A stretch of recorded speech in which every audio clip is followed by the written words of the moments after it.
I'm Oliver. I'm David. I'm Hayato.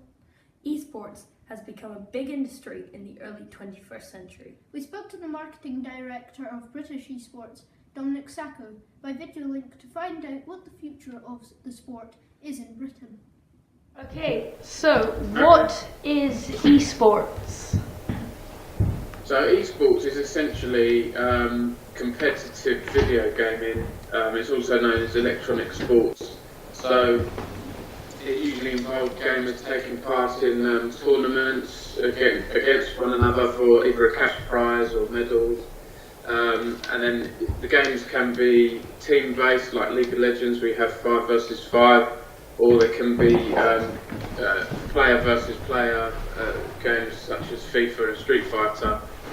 And as well as the competitive element, esports usually involves some sort of spectating as well. So hence Twitch, the online streaming platform, growing in popularity. You know, the top tournaments, you'll have millions of people watching the esports players play against each other.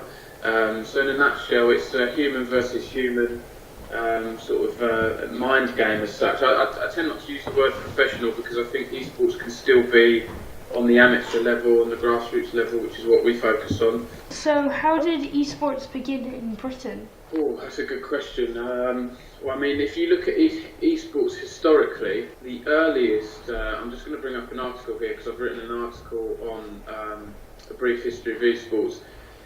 If you go back, the earliest sort of esports, the history of esports starts back in the 70s. You know, you can look at the game Pong, which is essentially a competitive game. And then you had in 1980 an Atari Space Invaders tournament, which was one of the first sort of esports tournaments. Although it wasn't like esports is today, it was, you know, the beginnings. And then in the 90s, you started to get more competitive games like Street Fighter and Quake and things like that. And it started to go from there. And it wasn't until sort of like the past decade where we've had growth in online gaming. So it's been easier for players to play each other in games like StarCraft and Counter-Strike and games like those, along with League of Legends and Dota 2, have really help take esports to the next level, you know. Will esports ever become an official Olympic sport? Our view at the British Esports Association is that it's not a sport. It is still a credible activity in its own right, and it needs to be recognised and promoted, but for us it isn't a physical sport. It's more akin to chess or bridge or something like that, and there was a case where bridge tried to become a sport in recent years, and it cost them a lot of money.